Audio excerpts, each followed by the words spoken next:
Hello developers. इस video में हम बात करेंगे टपल डेटा टाइप के बारे में। लास्ट क्लास में हम लिस्ट के बारे में पढ़ रहे थे, आज हम टपल पढ़ेंगे। तो यहाँ पे आप देख सकते हो डेफिनेशन, ये जो टपल होता है ये आपका एक एडवांस डेटा टाइप का एक पार्ट है आपका, एक आपके टाइप है। यहाँ पे आप क्या कर सकते हो, आप सेम टाइप का डेटा भी आप स्टोर कर सकते हो, मिक्स टाइप का डेटा भी आप स्टोर कर सकते हो। इसके अलावा यहाँ पे जो भी डेटा स्टोर होता है वो ऑर्डर फॉर्मेट में होता है, जिसको आप इंडेक्सिंग और स्लाइसिंग की हेल्प से आप एक्सेस कर सकते हो। यहाँ पर अगर आपको डुप्लीकेट वैल्यू स्टोर करना है, वो चीज़ें भी आप कर सकते हो। तो अगर इस डेफिनेशन पे अगर हम देखेंगे और अगर लिस्ट से कंपेयर करेंगे, तो ये सारी चीज़ें सेम दिख रही है।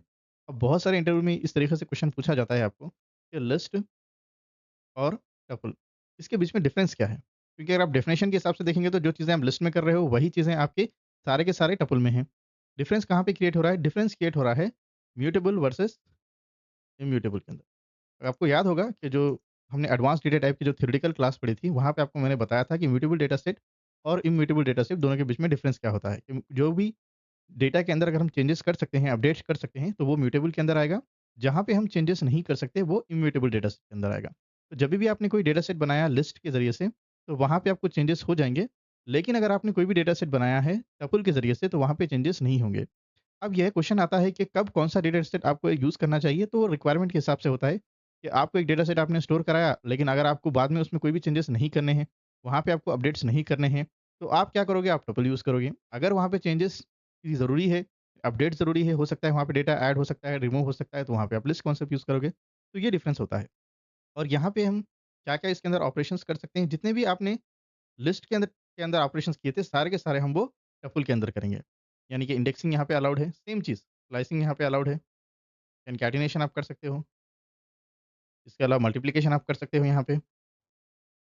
ल पैकिंग का कॉन्सेप्ट है आपका, अनपैकिंग का कॉन्सेप्ट है, इसके अलावा आप नेस्टेड टपल यानी एक टपल के अंदर आप दूसरे टपल को भी यहाँ पे स्टोर कर सकते हो।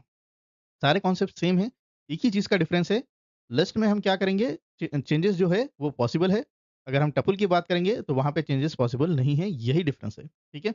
और इसके अलावा यहाँ पे भी आपको बिल्ट इन फंक्शंस आते हैं, लेकिन यहाँ पे अगर लिस्ट की अगर हम कंपेयर करेंगे, तो लिस्ट में ऐड रिमूव के जो बिल्ट इन फंक्शंस है वो टपल में नहीं है, क्योंकि वो चीज़ें हम नहीं कर सकते हैं, राइट? इसके अलावा जो दूसरे फंक्शंस थे, देखिए जैसे कि मैक्सिमम फंक्शन है, मिनिमम फंक्शन है, सम फाइंड आउट करने का, लेंथ फाइंड आउट करने का, इसके अलावा सॉर्टिंग के जो फंक्शंस है, ये सारे के सारे फंक्शंस यहाँ पे चलेंगे, ठीक है? और इसका सिंटैक्स किस तरीके से रहने वाला है, सिमिलर टू लिस्ट ही रहेगा। यहाँ पे आप एक वेरिएबल लोगे और यहाँ पे आप यूज़ करोगे नॉर्मल पैरेंथेसिस, जिसको ओपन ब्रैकेट, क्लोज़ ब्रैकेट कहा जाता है नॉर्मल। तो ये ब्रैकेट को आप यूज़ करोगे, राउंड ब्रैकेट बोल सकते हैं, पैरेंथेसिस बोल सकते हैं, normal open bracket, close bracket जिसको बोलते हैं, ये ब्रैकेट को आप यूज़ करोगे और इसके अंदर आप इन नंबर ऑफ डेटा को आप ऐड कर सकते हो। सेम थिंग आपको कॉमा मेंशन करना है, कॉमा यूज़ होता है सेपरेशन के लिए। चलिए एक वेरिएबल नेम ले लेते हैं हम यहाँ पे, डेटा सेट, और यहाँ पे हमने normal open bracket, close bracket ले लिया और कुछ भी हम यहाँ पे डेटा को ऐड कर लेंगे। कुछ यहाँ पे मैं फ्लोटिंग वैल्यूज़ भी ऐड कर लेता हूँ। इसके अलावा स्ट्रिंग वैल्यूज़ भी हम ऐड कर लेंगे और कुछ बूलियन वैल्यूज़ भी ऐड कर लेंगे और रिपीटेड डेटा भी ऐड कर लेता हूँ 2 कॉमा 3 कॉमा 5, ठीक है? अगर इसको मैं प्रिंट करके देखूँ, प्रिंट डेटा सेट, और इसके अलावा अगर मैं चेक करूँ print type of the data set, तो आप यहाँ पे देख सकते हो ब्रैकेट मिसिंग है। तो अब यहाँ पे देख सकते हो कि जो हमारा ये जो डेटा सेट हमने जिस तरीके से स्टोर किया था, पहले 2 वैल्यू दी थी, फिर 3, फिर 5, 1, एज़ इट इज़ सेम हमारा डेटा सेट यहाँ पे स्टोर हो रहा है, ठीक है? अगर हम टाइप चेक करेंगे किस फॉर्मेट में स्टोर हो रहा है, तो ये टपल फॉर्मेट में स्टोर हो रहा है। अगर आप यहाँ पे स्क्वेयर ब्रैकेट मेंशन कर देते, तो वो किस तरीके से स्टोर हो जाता? वो लिस्ट के अंदर स्टोर होता, आपने यहाँ पे नॉर्मल पैरेंथेसिस यूज़ किया था, इसलिए टपल में स्टोर हुआ। अगर हम यहाँ पे इसके ऑपरेशंस देखेंगे, फर्स्ट इंडेक्सिंग कॉन्सेप्ट, तो सारा का सारा अब ये जो डेटा सेट है, अगर आप कोई भी इंडेक्स डालते हो, जैसे कि 0 मैंने डाल दिया, तो फर्स्ट जो वैल्यू थी वो एक्सेस हो रही है। इसी तरीके से आप स्लाइसिंग का कॉन्सेप्ट भी आप यहाँ पे देख सकते हो। डेटा सेट कोई भी एक, यहाँ से फॉर एग्ज़ाम्पल मैं 0 से 5 तक, यानी कि 0 से 5 मतलब कौन से इंडेक्स यहाँ पे आएँगे, 0 इंडेक्स, 1 इंडेक्स, 2 इंडेक्स, 3 इंडेक्स, वो टोटल 5 वैल्यूज़ यहाँ पे प्रिंट हो जाएँगे। तो आप देख सकते हो 1, 2, 3, 4, 5, यानी कि 2 से लेके जो 10 तक वैल्यूज़ थे, सारे के सारे वैल्यूज़ यहाँ पे प्रिंट हो रहे हैं। इसके अलावा कंकैटिनेशन भी कर सकते हो, यहाँ पे मैं मल्टीपल वेरिएबल्स ले लेता हूँ।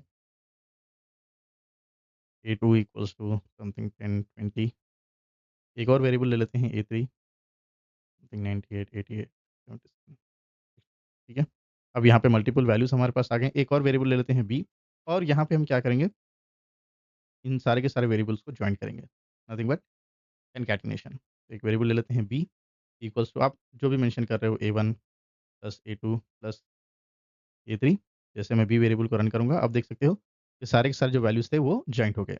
हमने पहले A1 दिया था तो A1 के वैल्यूज़ आए, फिर हमने A2 दिया था तो A2 के आ गए, फिर हमने A3 दिया तो A3 के आ गए। इसी तरीके से आप मल्टीप्लिकेशन कर सकते हो, यानी कि अगर जो भी आपको रिपीट कराना है वैल्यू, सेम वैल्यू जो हमने लिस्ट में किया था, सारे के सारे जो चीज़ें हैं वो सेम। अगर आपको लिस्ट नहीं आता है, तो पहले लिस्ट की वीडियो देखिए, फिर आप टपल की वीडियो देखिए, ठीक है? मल्टीप्लिकेशन कोई भी आप मल्टीपल टाइम्स आप रिपीट कराना चाहते हैं, यानी कि आप देख सकते हो अगर मैं 3 लिख देता हूँ, तो A1 हमारा जो होगा वो 3 टाइम्स रिपीट कर देगा। इसी तरीके से आप पैकिंग कर सकते हो। हम एक और वेरिएबल ले लेंगे C, अब इसको मुझे पैक कराना है, तो मैं यहाँ पे लिख दूँगा A1, A2 और A3। आप जैसे रन करेंगे तो आप देख सकते हो, ये 3 जो पर्टिकुलर टपल्स थे, वो एक वेरिएबल के अंदर पैक हो चुके हैं। अब इसको मैं एक्सट्रैक्ट भी कर सकता हूँ, अनपैक भी कर सकता हूँ। 3 वेरिएबल ले लेंगे C1, C2, C3। किस वेरिएबल से हमको अनपैक करना है? C वेरिएबल से अनपैक करना है। तो आप देख सकते हो C1 के अंदर पहला वैल्यू, C2 के अंदर दूसरा वैल्यू और C3 के अंदर थर्ड वैल्यू हमारा अनपैक होके रेडी हो चुका है। इस तरीके से आप कोई भी टपल को पैक और अनपैक कर सकते हैं। अगर आपको नेस्टेड आपको स्टोर करना है टपल, वो चीज़ें भी आप यहाँ पे ईज़िली कर सकते हो। किस तरीके से आप करेंगे नेस्टेड टपल को? यहाँ पे आप एक वेरिएबल ले लीजिए, यहाँ पे D हम ले लेते हैं और यहाँ पे मैं कुछ डेटा को स्टोर कर रहा हूँ 10, 20।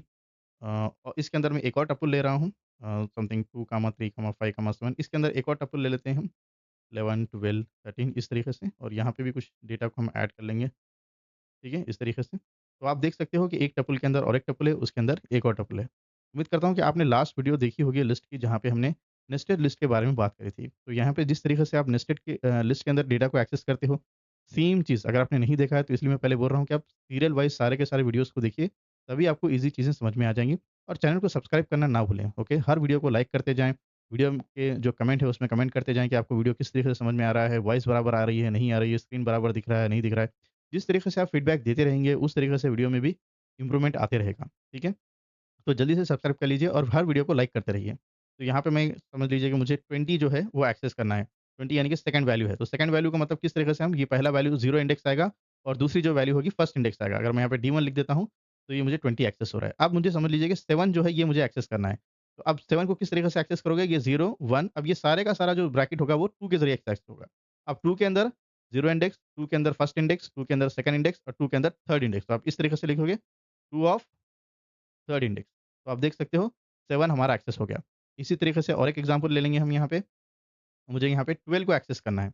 अब 12 किस तरीके से एक्सेस होगा यहाँ पे? तो ये हमारा 0, 1 और ये एंटायर जो होगा हमारा सेकंड इंडेक्स। तो मैं पहले लिख लेता हूँ डी ऑफ सेकंड इंडेक्स। अब सेकंड इंडेक्स के अंदर कौन-सा है? अब ये 12 कैसे एक्सेस करेंगे हम? ये 0, 1, 2, 3 और ये कंप्लीट जो होगा हमारा फोर्थ इंडेक्स आएगा। तो हम यहाँ पे 4 अगर आप इसी तरीके से सिर्फ़ लिख देते हो तो 11, 12, 13 ये 3 के 3 वैल्यू प्रिंट होंगे। लेकिन 12 प्रिंट करना है तो ये अब ये 0 हो जाएगा और ये 1 हो जाएगा। तो यहाँ पे हम लिख देंगे 1।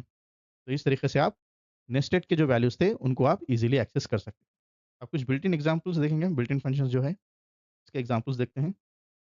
तो ऑलरेडी हमारे पास ये जो बी वेरिएबल है इसके अंदर सारे के सारे नंबर्स हैं, तो आप यहाँ पे कोई भी मैक्सिमम वैल्यू चेक करना चाहते हैं, तो आप मैक्सिमम वैल्यू चेक कर सकते हो। अगर आपको मिनिमम वैल्यू चेक करना है, तो आप मिनिमम वैल्यू भी चेक कर सकते हो। अगर इसका सम आपको निकालना है, तो आप सम निकाल सकते हो। इसके अलावा अगर आपको चेक करना है कि इसके अंदर कितना डेटा सेव है, तो आप लेंथ के ज़रिए से मतलब इसके अंदर 9 डेटा सेव है, तो आप लेंथ चेक कर सकते हो। इसके अलावा अगर आपको कोई चीज़ चेक करनी है कि कोई डेटा रिपीटेड हो रहा है या नहीं हो रहा है, यानी कि हमारा हमने जो डेटा सेट पहले लिया था, उसके अंदर ये जो 3 थे, 5 थे, ये रिपीट हो रहे थे। अब यहाँ पे किस तरीके से आप चेक करोगे? यहाँ पे आप सिंपली इस तरीके से लिख दोगे डेटा सेट। सेम चीज़ हमने जो लिस्ट में ली थी काउंट फंक्शन, अगर 5 मुझे चेक करना है 5 कितने बार रिपीट हो रहा है? 2 टाइम्स रिपीट हो रहा है। यहाँ पे एक बार रिपीट हो गया और लास्ट में एक बार रिपीट हो गया। इस तरीके से आप चेक कर सकते हो। इसके अलावा आप सॉर्ट का जो फंक्शन है वो भी यूज़ कर सकते हो। एग्ज़ाम्पल अब ये मेरा बी वैल्यू है, इसके अंदर मल्टीपल वैल्यूज़ है, इसको मुझे सॉर्ट करना है। तो यहाँ पे लिख दूँगा मैं सॉर्टेड और कौन-सा वेरिएबल को सॉर्ट करना है? बी वेरिएबल को। तो ये आप ये देख सकते हो, ये सारे के सारे जो वैल्यूज़ थे अब ये असेंडिंग ऑर्डर में आ गया। अब इसको मुझे रिवर्स करना है, तो किस तरीके से हम इसको रिवर्स करेंगे? सॉर्टेड और यहाँ पे हम लिख देंगे बी। यहाँ पे एक और कमांड आता है रिवर्स इक्वल्स टू ट्रू। तो जिस तरीके से आप रिवर्स इक्वल्स टू ट्रू डालेंगे तो अब ये रिवर्स ऑर्डर में ये डेटा हमारा प्रिंट हो जाएगा। तो आज की वीडियो में इतना ही। नेक्स्ट वीडियो में हम बात करेंगे सेट के बारे में। ठीक है?